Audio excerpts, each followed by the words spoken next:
For a generation of fans, Fedor Emilianenko is considered the greatest heavyweight fighter of all time, but his legacy is often clouded by an ill-fated run in Strikeforce that damaged his reputation in the States. In 2016, the Russian made another attempt to break America by signing for Bellator, a roller coaster run that gave fans a reminder of his former glory.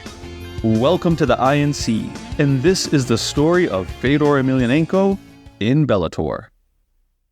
When Fedor Emelianenko retired from MMA in 2012, his career was seemingly complete. For over a decade, the Russian was considered the #1 heavyweight in the world thanks to his spells with Pride Fighting Championships and Affliction, winning the company's heavyweight title and beating some of the sport's biggest legends in the process, including Antonio Nogueira, Mirko Cro Cop, and former UFC champions Tim Sylvia and Andrei Arlovsky. For all his achievements, however, Fedor's perception stateside was a bit more negative, largely thanks to a 4-fight run in Strikeforce that made fans question the validity of his success in Japan. Whether looking for a fresh challenge or to prove the critics wrong, the draw of competition proved too much for Fedor, and in 2015, he resigned from his position at the Russian Ministry of Sport to commit to his MMA comeback full-time. Fedor's return came for the Japanese promotion Ryzen, beating Indian kickboxer Jaideep Singh before a match with Fabio Maldonado in his home nation of Russia. The match would be broadcast on the UFC streaming service Fight Pass, with many believing the match was being used as a showcase fight before signing for the promotion. While Fedor would win the fight, it was marred by a below-average performance and accusations of fight fixing, thanks in part to one of the worst non-stoppages in MMA history. I can't believe my eyes! What is going on? While the UFC passed on the opportunity to sign Fedor, it didn't deter Bellator boss Scott Coker, the man who signed the Russian for his run with Strikeforce 7 years earlier.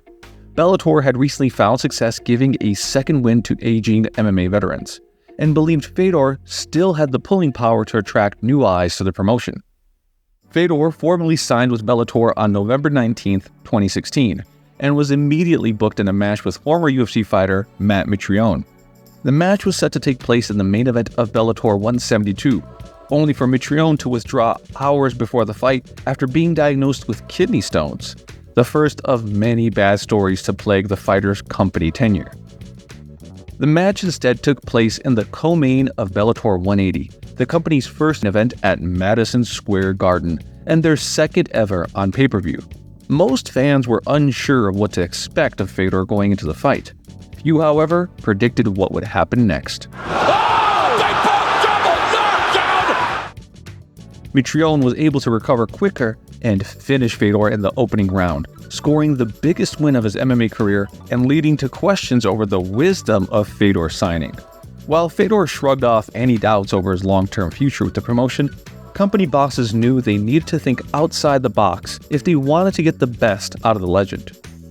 In November of 2017, Bellator heavyweight champion Vitaly Minakov was stripped of the title for inactivity, with the company hosting an 8-man tournament to crown their new champion. Fedor was chosen as one of the names to compete in the contest, taking on UFC legend Frank Mir at Bellator 198. Mir started strong by rocking Fedor in the opening seconds, only for the Russian to catch the grappling ace in a judo throw to give himself time to recover. Mir, however, could sense the writing was on the wall for his fabled opponent. Unfortunately, that proved his undoing. And Emelianenko clips Mir! Emelianenko with Fedor Emelianenko has turned back time! The fight marked Fedor's first win on American soil since 2009, giving fans a reminder of his former glory, albeit against an opponent well past his prime. The fight took Fedor to the semifinal, where he'd square off against one of the weirdest opponents of his entire career. For nearly a decade, Chael Sonnen was considered one of the top stars of the UFC's middleweight division, but was just as known for his sharp tongue outside the cage as much as his skills in it. The juxtaposition between the two was evident, with the stoic, humorless Fedor contrasting with the wisecracking Sonnen, the trash talker doing everything he can to get a rise out of his opponent. And one more for Fedor. Why? Why would you ask a question of Fedor? What are you expecting to get from this? You could take the J train downtown, just ask your question to the Brooklyn Bridge. And architecturally, it would be more stimulating than you're going to get from Fedor. Have you seen him with his shirt off? Yeah. Rethink that. Fedor managed to drop Sonnen in the opening seconds before the fighter returned to his feet and scored a takedown on the MMA legend. Fedor, however, was able to reverse position and finish Sonnen with ground and pound. For the first time since 2006, Fedor would compete for a title in a major promotion, as he was set to face Ryan Bader in the main event of Bellator 214. Darth Bader entered the tournament as the bookmaker's favorite, having been the reigning 205 champion and claiming one-sided wins over King Mo and Matt Mitrione. Fans, however, remained hopeful Fedor could roll back the years against his much younger opponent. It took just 35 seconds for those dreams to be crushed. And watch for that right. Oh, it's going to be over. Big shot! And it's all over! Just like that! The knockout was the fastest of Fedor's entire career, and the fighter finally began to ask questions over his future in the sport. Rather than call time immediately, Fedor announced plans for a 3-fight fan appreciation tour, taking place in the 3 nations most synonymous with his career. The first stop of Fedor's tour took him to Pride's heartland of Japan, where he faced fellow company legend Rampage Jackson at Bellator 237. While most of the build centered around Fedor, the focus quickly shifted to Rampage, as the former light heavyweight entered the match having barely made the 265-pound weight limit. Rampage, less pep and vinegar and more cheese and gravy, failed to mount any meaningful offense, as Fedor finished his tubby opponent midway through the first, with Fedor claiming yet another scalp to his resume, albeit one with serious questions over his motivation. COVID-19 forced Fedor to delay his retirement tour for 2 years, with the legend returning to action for Bellator's first event in Russia. Several of the sport's biggest names put themselves forward as Fedor's opponent, with Junior Dos Santos, former rival Fabricio Verdum, and even pro wrestler Jake Hager expressing interest in the marquee event. Instead, the call went to 2-time All-American Tim Johnson, fresh off of an interim title loss to Fedor's teammate Valentin Moldavsky. Johnson's casting caught many by surprise, lacking the drawing power of other touted names and a wrestling-heavy style that could neutralize Fedor's power. Fedor's team, however, believed intel from the Moldavsky fight meant they found holes in the American's game. And in the later stages of the first round, the last Emperor did just that. Left jab by Fedor. Two monster shots by Fedor!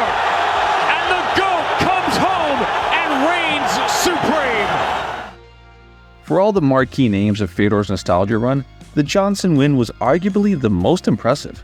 A high-ranked fighter, in the best run of his career, had been finished in comparatively straightforward fashion, and silencing those who felt his comeback was built around padding his record with faded names.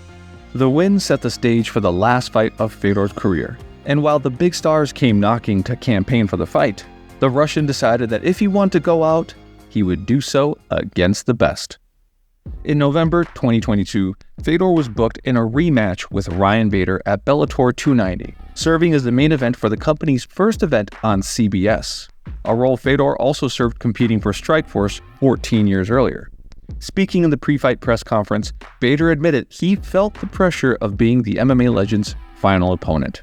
Yeah, don't get it wrong. I know walking in there that I'd be doing the same if I'm watching Fedor's last fight. I'm cheering for him. I like to do that. I like to see these legends go out on top. We've seen a couple of them retire in this last month. People are going to be rooting for him. But on the flip side, I have a job to do, and my job is to go out there, spoil that party and go out there and do what I came here to do, retain that belt, win that fight, and move on. Several MMA legends were in attendance for the historic bout, hoping Fedor could defy the odds and bring a storybook end to his career. Unfortunately, fairy tale endings in MMA don't quite mix. In a sport this unforgiving, legends don't usually get to go out on their terms. That's it. Fedor finally called time in the sport with 40 wins and 7 losses. The Bader fight not only marking the last of his career, but the last of an era. The final Pride legend succumbing to Father Time and consigning the promotion to the history books. At 40 years old and well past his prime, it was impossible for Fedor to be the same fighter from his 2000s heyday. But his Bellator run did provide enough moments of magic to remind fans of his former glory, as well as erase the ill feeling surrounding his Strikeforce run a decade earlier. Fedor's Bellator tenure was a final stand for a golden age of MMA. Given the circumstances, it proved a worthy send-off. This is the INC. Please like, share, subscribe, and ring the bell so you never miss a video. Pride never die.